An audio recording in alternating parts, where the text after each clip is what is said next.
Okay. All right. Here we are at another landscape committee meeting and also the CPM Meet and Greet. So I just wanted to quickly introduce the three gentlemen behind me who are from CPM, our new landscape maintenance vendor. And then I will let them basically introduce themselves, talk about what's been going on, where we're headed, and all the great things about landscaping in our community. So first, this is John Johnson. Yes. John Johnson is the branch manager with CPM for, is it just the local area? For the Jupiter branch. Jupiter branch, okay. And we have the president of CPM, Shane Humble. And then we have Jorge, is who we're calling him, or Jorge Green. Yeah, All right. yeah. And Jorge Green, and Jorge Green is our account manager. He's on site with us and basically dealing with all the day-to-day operations. So, all right, I'll let you guys take it from here, and then when you're done kind of introducing yourself and talking about what's going on, I'll ask some questions. Perfect. And we can finish up. Okay, great. Well, thank you for having us this evening. We appreciate the opportunity to be here, and we're extremely excited about being here in Highlands Reserve. This is a property we have bid a few times, so we're glad this time around that we were selected and had this opportunity. So I'll do a quick 2-minute backstory of the company. CPM has been around since 1977. I'm the third owner. Both owners prior to me retired. I came on board in 2015 as the previous president was retiring, and he moved up to Georgia. And I've had a landscape company prior to that for about 15 years, and we competed against each other. And so it was a very good, kind of a good rivalry, and we both had a lot of respect for each other. And so here we are today. We've got just roughly about 500 employees currently. We've got 5 branches from Coconut Creek up to Port St. Lucie. About 150 trucks or so on the road today throughout the Tri-County, Quad County area now. Average tenure for our employees is right at 14 years and just over 11 years for our property. So we take our greatest pride is in our staff, our management team, and our relationship with our company, the communities that we work with. So that's a little bit about us. We do everything in-house. We don't just say that. Complete Property is exactly that. We mow, trim, weed, all those maintenance services that we're currently doing here, but we also self-perform fertilization, pest control, landscape design, installation, and irrigation. John holds our state irrigation license. Jorge has been with us now, I believe it's 33 years has been with us in the company. So he's obviously been around a lot longer than me, and that's the similar. I just had an employee celebrate 41 years this year with us. So it's very exciting. We're very happy with our family community that we've got. And John Johnson is, I think you are now in support 15 years. Sorry, so I'm a year off. 15 years with us, and he runs our Jupiter branch. But I'll let him introduce himself, and I'll let Jorge as well. John Johnson, branch manager at Jupiter branch. Like he said, I've been here 15 years. I manage other branches for the company. Enjoy being up here in Jupiter. We have some beautiful properties. Appreciate you guys selecting us as your vendor. And welcome. Thank you. I'm simple. I'm just the guy who's here every day and keep an eye on everything and make sure all the complaints and all the trouble get fixed as soon as possible. That's always been my goal. 30-something years I've been always a hands-on person and somebody who pay attention even before the problems start. That's always been my goal.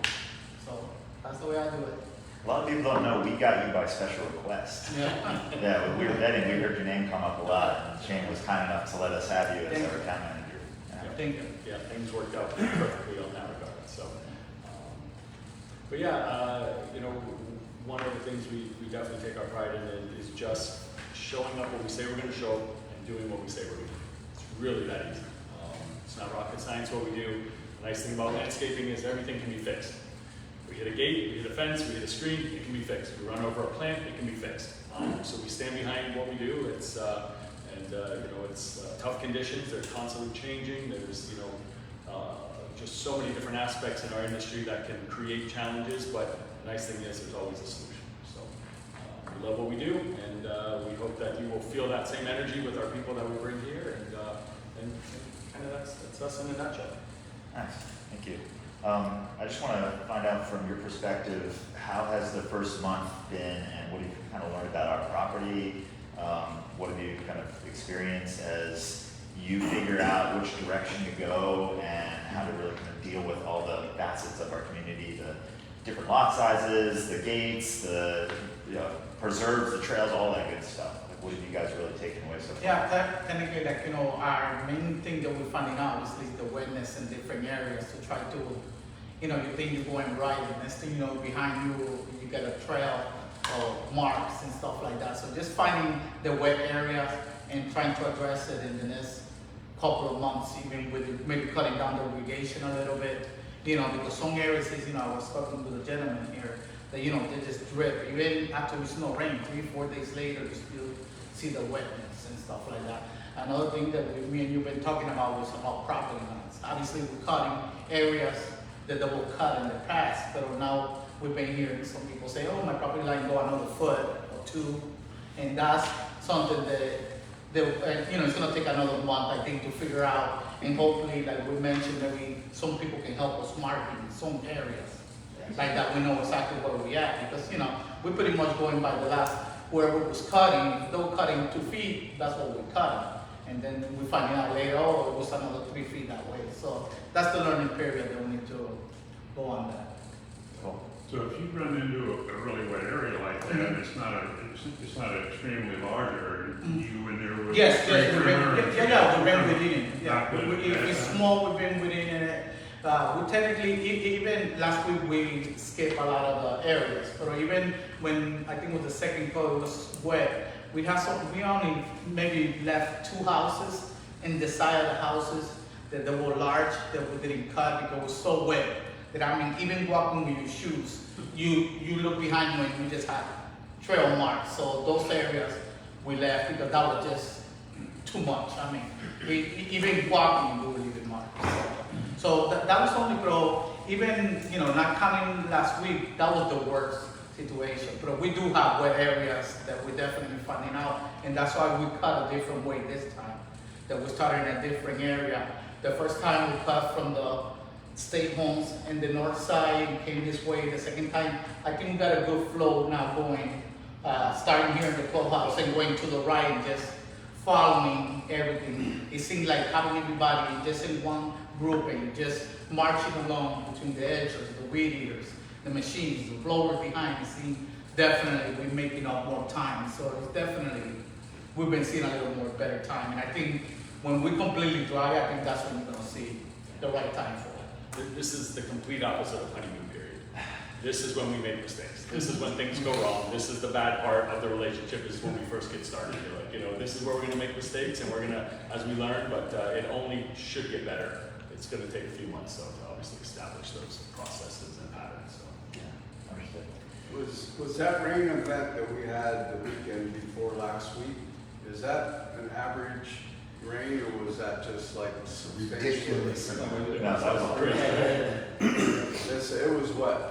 If you could walk on a flat Felt like it was ground, over a foot. It felt dry, and as soon as you put a mower on it,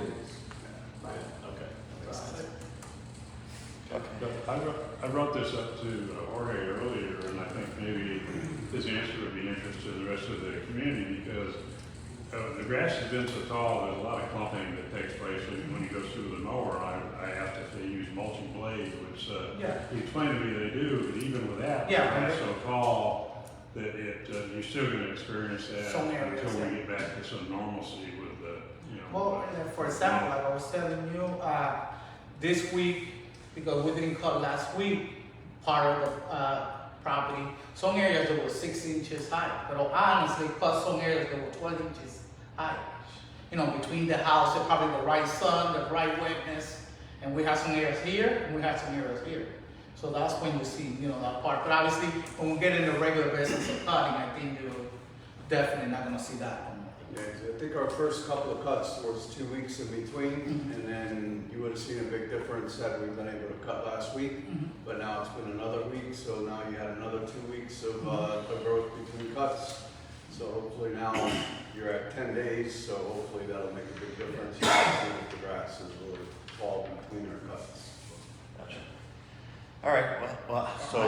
question. No, hold on, because I have a bunch of pre-submitted questions. I want to get through those, and then we can all sort of like tack on to the back end. Sure. All right, so as I said, we got some questions since you guys have been on site with us, and I also kind of added some questions in here that I've heard prior to you guys and, you know, continuously. So I want to make sure I get through these questions, and then afterwards, you know, we can ask committee members and anyone else here if they have questions too, okay? And these were all already sent to Shane and his team, so they had a chance to see these, and so we'll get some detailed responses. All right, question 1. Multiple homes have reported that the oversaturation of their lawns after rain seems to linger much longer in the backyard than the front yard.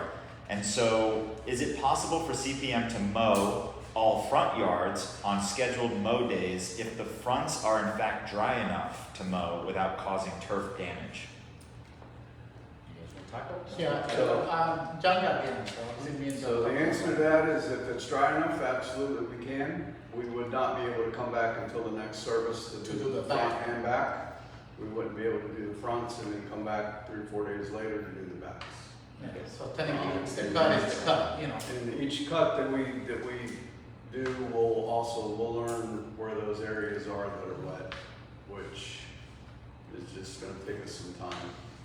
And we want to explain why we can't come back the next day. If this cut is scheduled 2 days, during that week, say it's a Wednesday, Thursday, we come Wednesday, we realize that it's too wet, so we just do half of the community fronts, and then the next day we do the half. Well, we already have somebody scheduled on the Friday, and we just don't have extra bodies and crews just sitting around waiting to go on an open day. Why not? Yeah, so unfortunately, you know, we're gonna accommodate what we can for each of our customers on those 2 days, and we wanna treat you the exact same way that we would treat customer X that we're doing on the Friday, and it's just fair.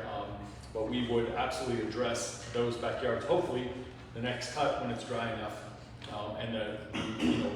Maybe a follow-up question would be, well, what does that look like in terms of a financial situation for the community? Like, is there half a credit? Well, the problem is when we come back the next time, we're cutting grass that's twice as high. It's going to take much longer to weed eat, to mow. We're going to have to probably cut a couple of times. So unfortunately, that's not an ability to. It's kind of it's a trade-off of that service. So. Fair enough, and I want to be clear that, you know, this was a suggestion, it's like an opportunity or a possibility for us to like address when it comes up. Sure. Maybe not everybody wants just their front mowed, they want probably both, but Yeah. we want to present it to the community and find out what is the general consensus. Does everybody like this idea? If it's a possibility, especially, you know, rainy season. Yep. But thank you for your answer. Well, for the health of the turf, 2 days, we do not want to leave it extra weeks. We're really only supposed to cut off 1/3 of a grass blade at once. So if the grass is 12 inches, we really should only be taking off 4. So it's not healthy anyway to go and take off 2/3 of the grass blade at any one time. So we want to avoid that situation. We want to cut it all at once when we can. Fair enough. And unfortunately, the property doesn't dry out like the next day. So it's not like we could mow the fronts and then give that back an extra day from what we've seen so far. Okay, question 2. Why are gates left open for extended periods of time? And how can us homeowners ensure the safety of our children and pets during service periods when gates will be left open? Well, yeah, that obviously the scheduling with opening the gate, obviously the extra Whittier coming in front. Maybe 5, 6, 3 minutes later between that time, then it comes the machine cutting, then another 5, 6 minutes, then it comes the blower. So it's like in a half an hour period. Obviously, we try to close it. Sometimes they don't. Obviously, that's something we're working on them to close it. But it is like almost like a half an hour rotation from the first person to go into the gates and to the whole process of the machine.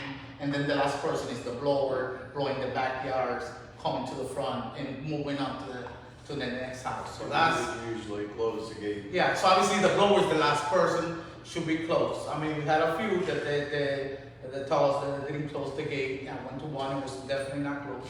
So that's something that obviously I'm mentioning and dealing with that every day, and mentioning them to be obviously more cautious about that. Yeah.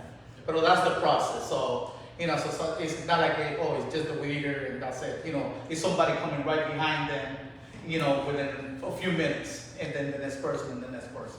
That's the ideal situation. That's what we try to stick with, but I'll tell you, there are times the blower will run out of gas. He's walking back to the closest truck or to where we stage fuel. Yeah. He might be an additional 20 minutes beyond that. Or there are times that it's 11:15, they're going through, the pattern goes at 12 o'clock, there's like 10 homes, and those get left open sometimes because of lunch. So we're working process-wise to make sure that doesn't happen. But that does happen, and it's kind of, I have 4 kids, 2 of them are 11 and 13. I have to tell them to brush their teeth every night. It's the same with the gates, it's the same with the doors. And I'm not correlating kids to, it's like one of those things that you can say over and over and over, it just got to stick. It's like a monthly reminder. Don't forget to close the gates, don't forget. And gates with pools with gates, I should say, are supposed to be self-latching, self-closing. But a lot of them don't function. So we'll let it go and they'll just stick in the grass. So we've also then got to pay attention. Okay, this gate doesn't work properly, we're gonna have to pull it behind us. But the other ones, they might get lodged open, so. Got it. And we're working with you guys too, as you kind of finish out this month to get that service calendar available, and then also there's gonna be kind of more of an area-specific calendar, right? Yes, correct. So I think that will help, because as a committee, we wanna communicate to the neighborhood where you'll be, what you'll be doing, so that they can be aware.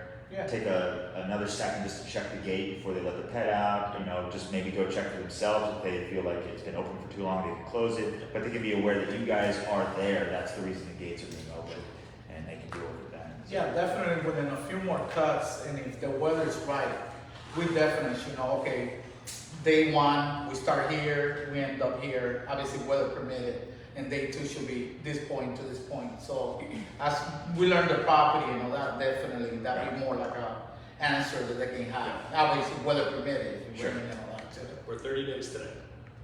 Today celebrates 1 month. Congratulations. You made it. We made it. 30 wet. 30. Yes, true. You're here at the worst time, perhaps, because the growth of the grass is the highest, and it's also Yeah. the wettest.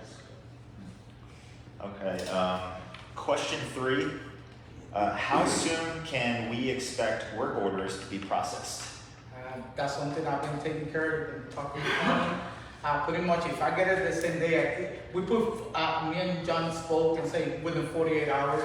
But if I listen the same day, I've been taking care of it right on the spot. Even when you mentioned to me, they've got 2 weeding areas, that same day got done. So that's my goal, to obviously do it the same day, but no later than 2 days.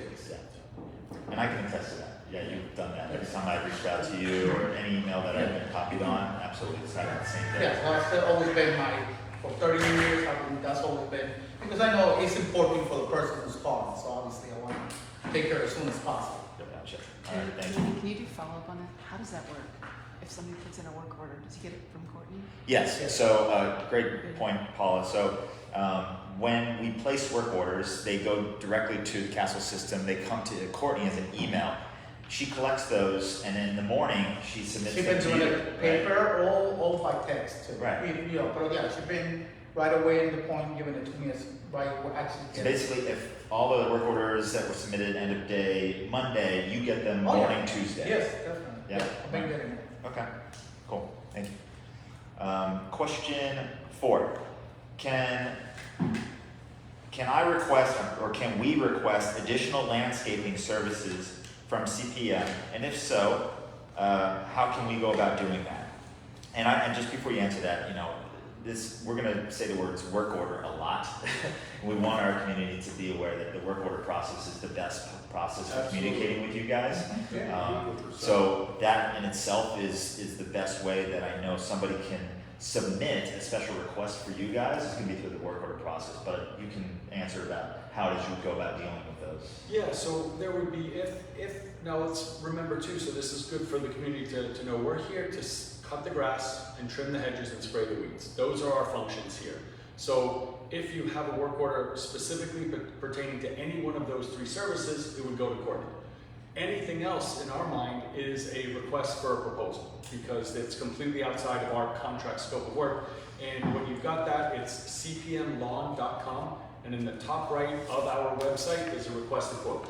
They would simply log on there, myself and Jimmy, we each get the email generated. It'll come to us, it has an ability to fill out name, address, phone number, email, and what it is you're requesting or note, please contact me at, and like that. So both of us respond to those within a day, and then we reach directly out because we also feel that should, I don't want to say bypass management, but it's something that Courtney doesn't need to get bogged down with because it's outside of her scope with what we do.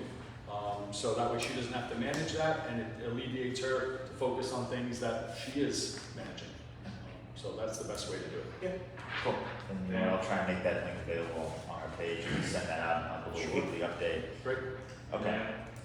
Having clarified between spraying weeds and beds and driveways, that way he doesn't end up making phone calls when somebody has a weed in the front yard.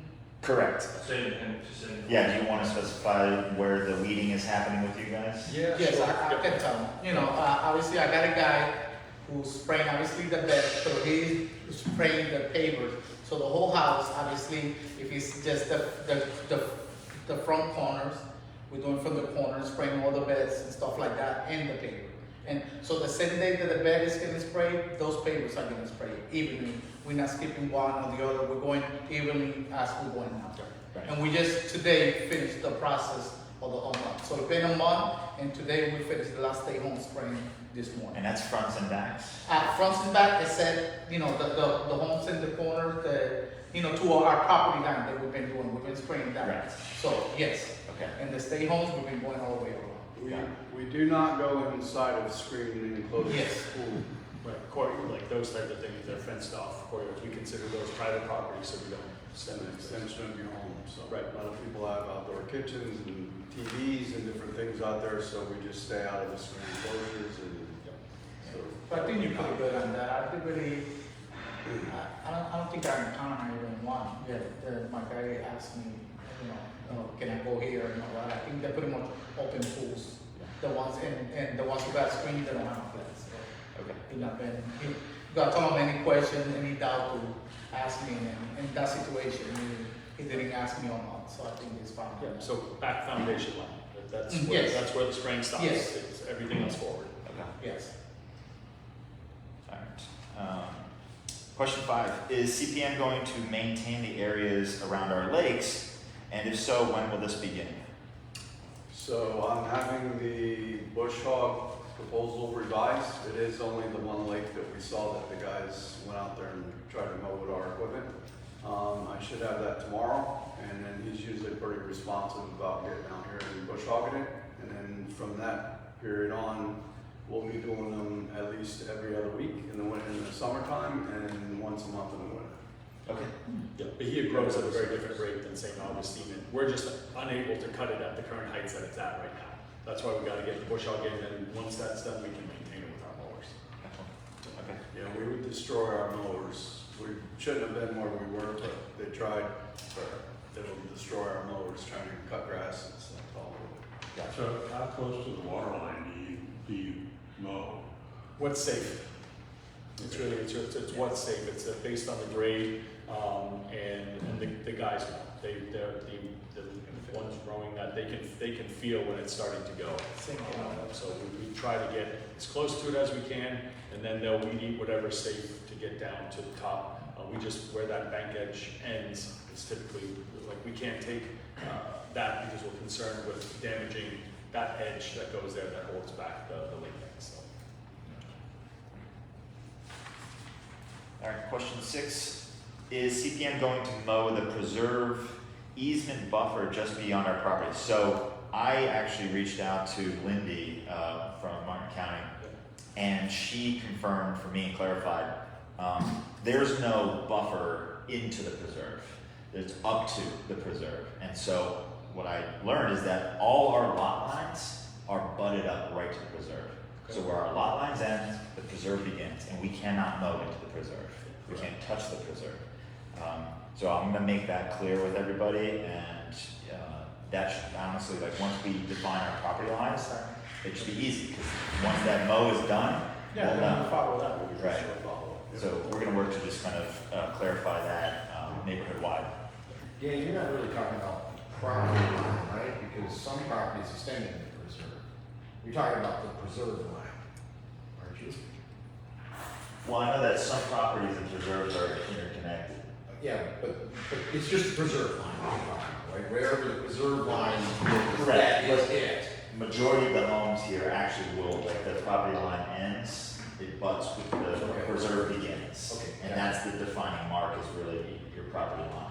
Okay. And so that's really a reference too, because any encroaching preserve that's onto your property line, you can actually deal with and maintain. Okay. Question number 7, are the trails being maintained and to what degree? Yes, I did it 2 weeks ago. Me and Corn talk about, we're gonna be doing it once a month.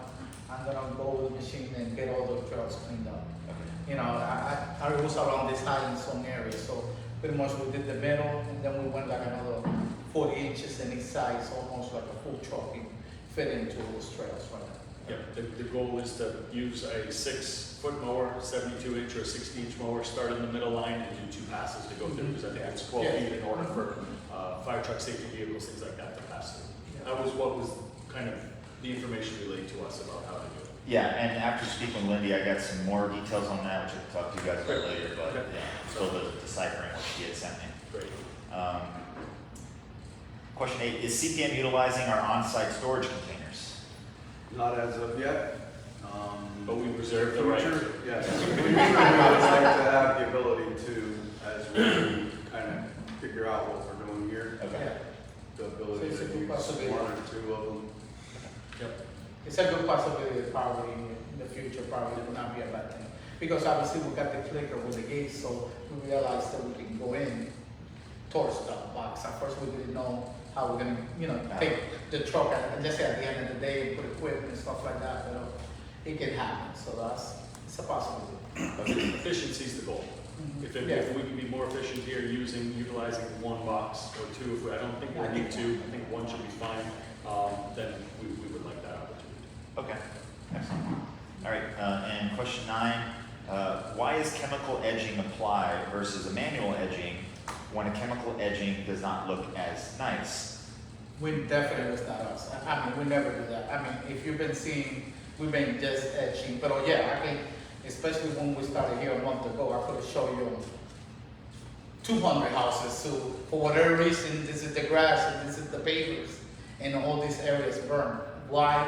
Is definitely So not. CPM is not No, chemical. we will not. So that's all Brightview, Yeah, basically. we will not do that. Or No, some other. Yeah, right, we did that. Yeah, no, we will 100% edge.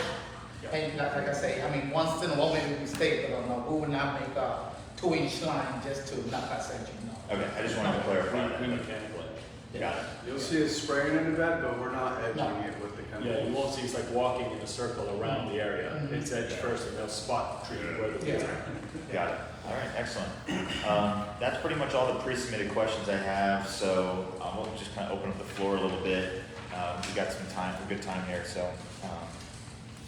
Bruce, you want to go first? Yes, now that you've been here a month, and by the way, my house, if you can go by my house, it's been treated excellently by you guys. Both the trimming, the weed control, and the mowing. And one thing that hasn't been done is cut into the grass and make those bald spots that grass never grows back. Yeah, we try. That start you into these giant, massive bald areas. Anyway, do you have enough staff to meet our needs here? Excellent. Yeah, just the first few cuts always takes us a lot longer because we're learning the property, and then the 3rd cut, we came in, it was wet, so we were trying to bounce around and see where it was dry. And then today was still, we were having to kind of be careful where we were going so that we didn't leave any mud ruts or tear up anybody's grass. So you should see it be a 2-day cut, and no problem. Yeah, Bruce, I think you might have come in a little late. They were explaining that they had 500 employees, and Wow. That's- there's 5 branches. I don't Yeah, know not how all many here, but vehicles, yes, so, throughout the yeah, they're Good to know. We're okay, we anticipate the community should take us with 2 days with 14 employees to mow it all. We've been bringing 16 each day and on the 3rd day, because we're learning the property, we're slow right now because of the moisture, the wet, you know, we're behind the height, the gate, there's just so Yeah, much. different size of gate, that been a situation. Because let's say, you know, visually, like, at 36 you fit there, you go with the 42, oh no, so you need to go back. So just learning, okay, so this gate is gonna take this type of machine, the other gate is gonna take this one. So that learning period is gonna get a lot faster too, when we know exactly what everything takes, you know, gate wise, you know, with different machines. Because we go from some gates 36, 42, and 52. We've been using 3 different machines just to do backyards. And it varies, you know, it's not like, oh, it's 20 in a row, one size. No, and that's where the time is taking a little longer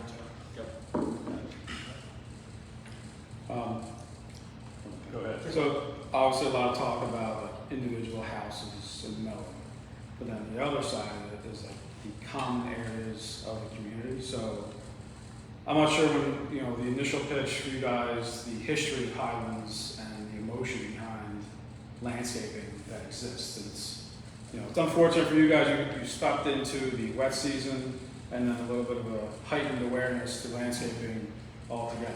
So I feel but the common areas of our community have been neglected severely. Yes. So, and I believe you've had a chance to observe. So we run down High Meadows, our main entrance, Yes. our common ground off of Berry, and I believe in here we're talking about some of like a submission you got, or you submitted a proposal for trimming trees.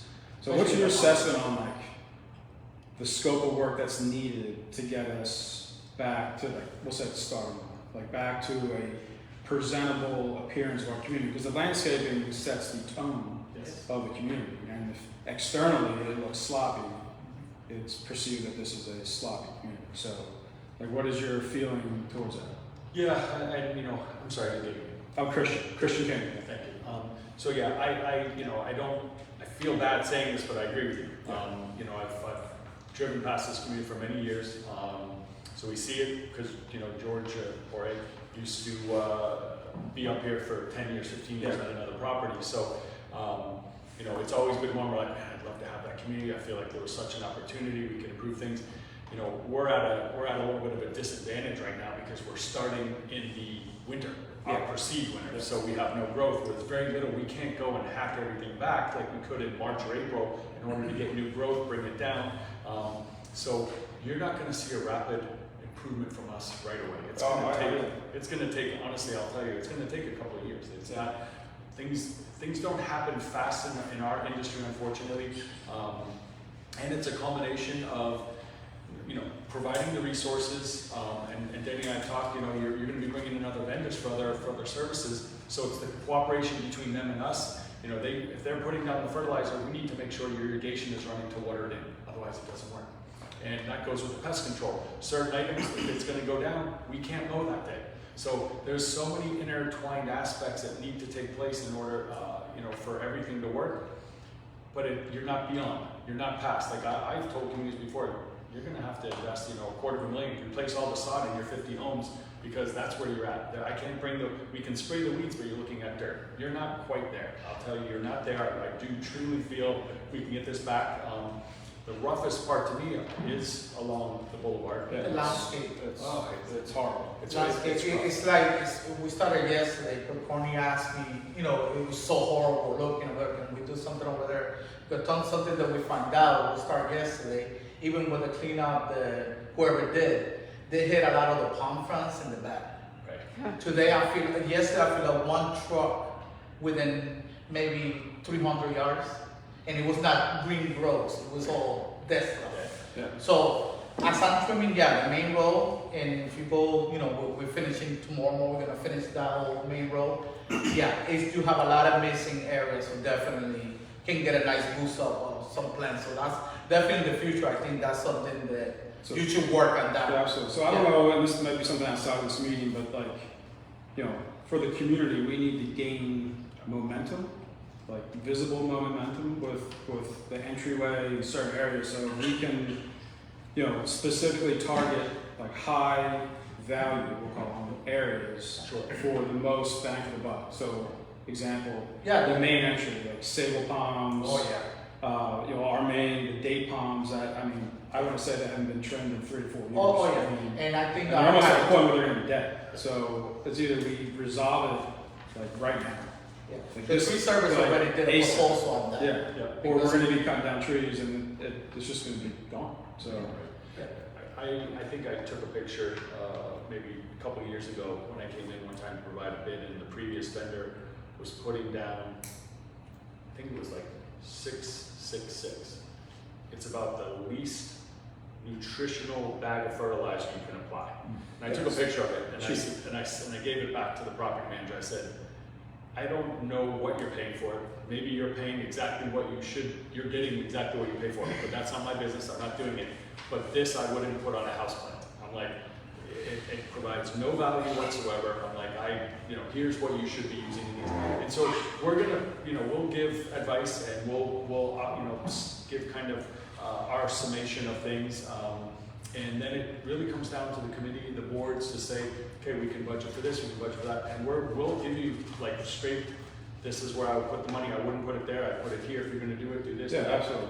For the visual, because maybe potentially driving down, the street at 60, you're not gonna see things as much as the minute you turn into your entrance and boom, that's where you really need to Yeah, make it look. because timing of the year, we have Thanksgiving, which is here, Christmas, which is here, friends, family, pulling in the community. I mean, right now it's embarrassing. So, I mean, that's my take on it, and we just need to make some very quick changes, as soon as possible. So, Hey, well, Asplin didn't do you guys any favors out there on your jewels, they just cut it. I never seen them. so that sign, I mean, the sign that everyone sees going off 95.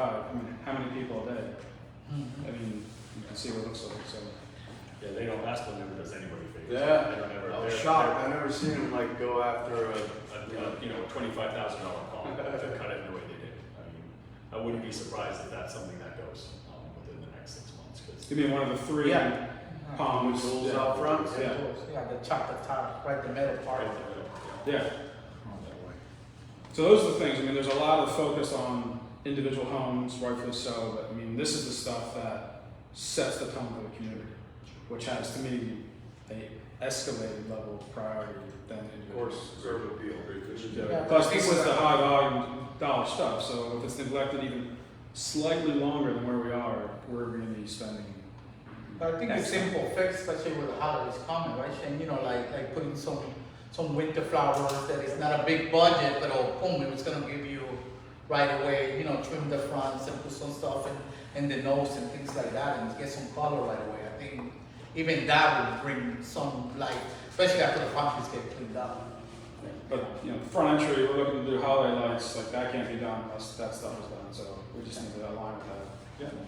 Whatever that We've looks like. committed if we're chosen as the tree vendor, we will have it done in time for your lights. If it's us, may not be, but if it is, we will have it done in time. So. We're gonna do that, so that's gonna be pretty quick, right? Yes, yeah, I would imagine lights are gonna go second week of November, first week of November, typically they go over yes, most communities. And then the annuals are not under contract? Or they are? I mean, to me, annuals are a waste of my time right now. Yeah, Long and we get both. We get both sides of that. Some people love them, some are like, well, why don't we just put perennials? They look, their colors there year round, and it's a better value. Then we've got others that want, budget for 5,000 flowers at the entrance, and they want that pop, and it's a preference item. We go. Those are people that have an entrance that's been maintained. We are not at that point. Like, that's the icing on the cake type stuff. Sure. All right. Yes. So just curious question, so I've been here a long time, so what's your thoughts on dethatching, because everything's mulching mowers, goes back in. I can say that in all 17 years I've been here, none of the lawns have been dethatched, not that they necessarily needed, but that feeds into lawn health, weed growth, strong root systems. Sure. So the school of thought is, St. Augustine, which is the primary turf grass that you've got here in the community, was developed by the University of Florida. It was developed to take 55 inches of rainfall per year, and basically Florida gets 52 to 55. So it's genetically produced to be grown here in South Florida. It does not, and they still do not recommend dethatching, aerating, verticutting of St. Augustine grass. They typically want it mulching decks put on, so that the grass falls back in and creates nutrients as it breaks down for the grass. However, we've got communities that, if for whatever budgeting reason had 36 cuts, they needed to bring it down to 28 because of an insurance hike. And in that situation, you're now getting grass that's 10 to 12 inches tall, you're cutting off 8 inches, that's falling down, and it's creating a layer of thatch that doesn't decompose fast enough, it stays wet, and the grass funguses. So you've got enough cuts in your contract, 40, that you should not encounter that problem here. But that's typically St. Augustine. I don't know what has happened prior to us. I don't know how many cuts, whether they showed up. I don't know those details. It's kind of like an autopsy on a skeleton. It's like, I can't. I'm a northeast guy by thing, so we Yeah, have no, these so- hatches, so that hence my question. Yeah, short turf, Bermudas, zoysias, any of those have to be verticut, aerated, top dress once a year minimum. So absolutely right, no northern grasses. So second question, because you were mentioning, oh, well, if you kill the weeds, you get there. That's my backyard, courtesy of the former vendor. Okay. So I'm gonna, once we pick our fertilizer and weed killer dude and stuff, we'll get the back sort of set. I'll put the sod down.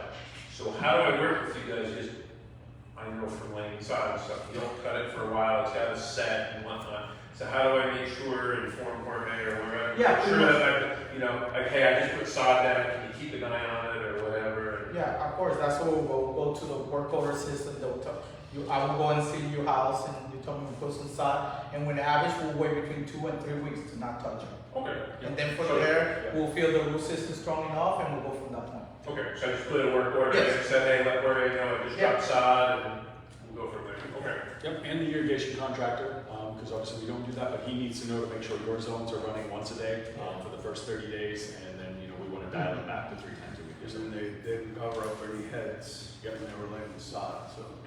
Hopefully I'm not that stupid in my old age, because I know where my heads are, but anything is possible. Turn the water off. Other couple of questions. Better leave it with the sprinklers on, makes it easier. Yeah, go for it, Dan. Side with the sprinklers on, you know, I have a couple of questions. so Oftentimes we have vendors in the community that bring trucks in to do other kind of work in here, and we experience oftentimes all kinds of oil stains on the roads. Not so much driveways because you guys aren't in driveways, but do you monitor your trucks so you're not, staining our roads in here? Yeah, that always been obviously our conscious, and when we put gas and all that, try to not stain. So the trucks are always in good condition. Your trucks look pretty new, that Yeah. I've seen around here, Yeah. so I don't suspect it's a problem with you, but I just want to bring that up because we've had Yeah. those issues in the past. If we do, then obviously we need to take care, get some kid, try to take care of the spot. Yeah. Our issues come from mowers if a hydraulic hose goes. That's what It we'll can do. happen. Trucks, that's kind of rare. Our tree division, because those trucks are so expensive that they're our oldest in our fleet right now. All of our crew cab, dump trucks that we have are all probably less than 6, 7 years old at the most, and probably have less than 30,000 miles because they come to a community, sit all day, drive back. Like they put 15, 20 miles a day on the backs pretty much. Okay, just so you know, as a concern Yeah, that, yeah. exists here. And the other question I have is that prior vendors have utilized some space on our property to dump both palm fronds that they pick up and other clippings and things. Are you guys doing that, or are you just hauling that away every day? As I see it, I will pick it up, as we trim it, it goes straight to the truck. Okay. Into the dump. And so, when the truck is full, so no, we will not be as, except obviously like it's a hurricane and we're trying to build up something to clean up the property, maybe I know in the past we did that, obviously we had branches all over the place, so we find an area we clean up the place within 2 or 3 days and then start picking up the stuff. Yeah. That's the only way, if you feel Yeah. like a hurricane, just to clear out the roads, Yeah, and it's also because FEMA sometimes will come and do it free of charge, Yeah. or we have to, that's when they gouge us. When we go to the dump and all of a sudden, we're paying X per yard, now all of a sudden we're paying triple X per yard, so probably should use 4X rather than triple. But standard procedure is that all of our trimmings and anything that we pick up palm fronds goes in the back of the truck, goes to the dump. So it's like the same day takeaways? Oh, yeah. Absolutely, Yeah. yeah, you'll Okay. see, won't see. We don't have any class. Piles around anywhere. What's the height? So you guys trim front property, what's the height of the trees that you guys trim up to? If you have large palms out front, like large palm trees, you're not gonna be touching those. Correct, no. So we Is it trim 12 hedges at 8 feet, and then I believe the palms are 16. 16. But it's not, it's, what we're, Not- yeah, it's nuisance or, what do you say, dead, not, we're not substituting tree trimming. This is just nuisance. palm Okay, so fronds broken, that are broken palms. Yes. Okay. Or if it's like touching the roofs? But Yeah. from the Okay. front, yeah, something that. Yeah, we got a post holder 16 feet and we just, cut it as we trim. The seed Or if it's a work order too. No, seed time, you don't take that? I don't like Christmas palms, Yeah. yes, Yes. small stuff like that as we trim, yes. Yeah, But not But on green that- palms, sables, Sables, jewels, foxtails, it's and just- Adenias are self-defoliating. Foxtails are typically self-defoliating, but we still will cut them off because they're problematic. Yeah. I said, I had one or two persons and all the properties that didn't want to leave them because they're like little Christmas lights they call it. But then a month later, they got a whole bunch of flies and a big mess in the Yeah. bottom of the palm tree, so it's not recommended. Yeah. So for the winter time, the height that you cut the grass, do you guys adjust like cutting height or is it the same throughout summer? Typically the same year. They're the same? Okay. Yeah, we don't want to, we really are not a fan of cutting short. We're typically right around 4 inches. You said 4.5, 4? Right No, now? we have four. We start at 4 1/4 and then we decide to go to 4. Yeah. Okay, good. We have time for a few more questions. Anybody else have any? I have a question, but I came really late, so you guys want to talk about this. I have at the edge of my yard where it meets the preserve, I have what used to be like weeds, kind of like this, are like, I don't know what they are. They're taller than I am, and it's because of our situation where we didn't have lawn maintenance. So now they look like they're part of the preserve, but they're not part of the preserve. So they stopped doing whatever used to happen back there. And I have a massive amount of preserve land in my backyard. All right, so you need to answer. Yeah. So the issue with our property lines and the preserve and anything that is sort of like coming onto our property lines from the preserve, It's not preserve, it's the weeds that didn't get mowed. but it's your property line, it's in your property. I guess, whatever it is. Well, so Tell me one of about the it. things what we're gonna work towards is defining where our property line is, where's the end of our line, and anything inside of there will be mowed. Now, if you're in sort of the waterfront or state properties, that will get trimmed depending on whatever that is. But for the traditional homes, if these tall grasses are on your property, inside of your property line, and it's something that needs to be taken care of and then mowed and maintained, then all you need to do is really define where that marking is, like where that property line is. And I'm gonna make a post actually, either by the end of this week or next week, to show how to do that and use myself as an example. But once you define that, and then Jorge can actually, you'll place a work order, let him know, I've defined my property line, here's what has been maintained, this is what needs to be maintained. He will come right out there and take a look at it and deal with it, right? Yeah, that's simple as that.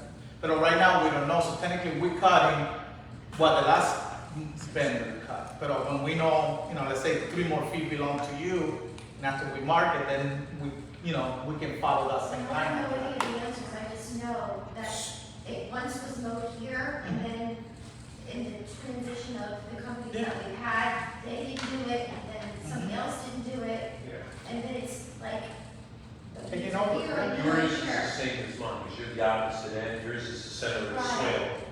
Right, so, Typically though, and I don't know, so these are probably case by case, and if it's something like Corey's saying, it's like 3 feet, typically the St. Augustine grass should have budded up to there, Yeah. but what you guys are doing, you're telling me that like the weeds have come from the preserve, taken over the grass, and they've creeped their way in, is that really I think what what? happened is the weed. So here's my situation, is I'm on the literal opposite end of her side, and we've got the same size property. So this is 6 feet in by law, because you have to be able to get bobcats in. So that's the tip of the swale. Everything is just now overgrown, the swale, and I got, a tree hanging, going 9 feet in my backyard. So that's what she's talking about, is for some of the houses, there's actual physical swales, and it was just basically right in the middle of the swale. So he got more like a separate situation with trimming and maybe pulling, not cutting, so that's something that when you address, will not be a different situation. So why I wanted to talk about it is because if it's just an example, using 3 feet is what she had said.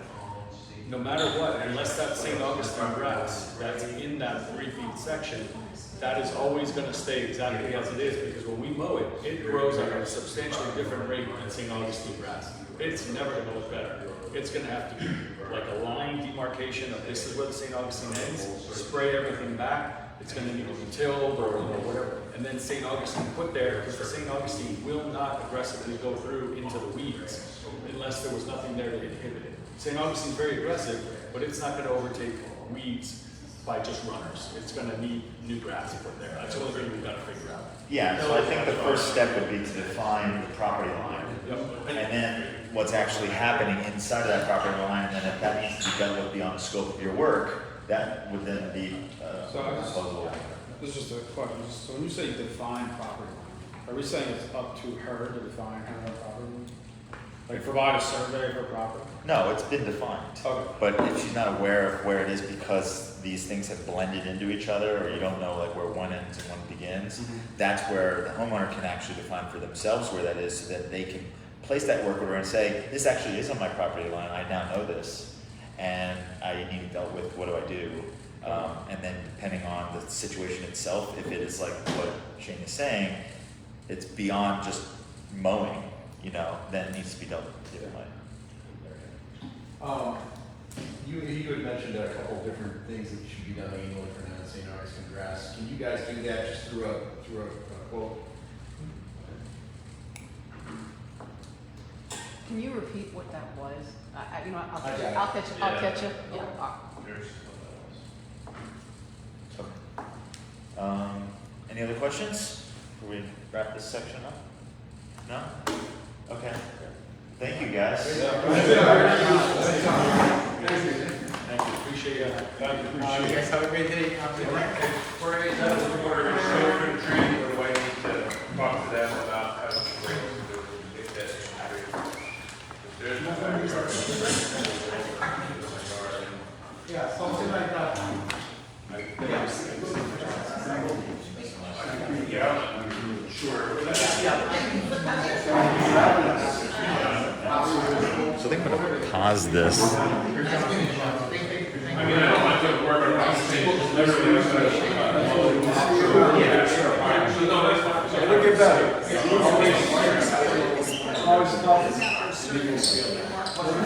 I'm Joe.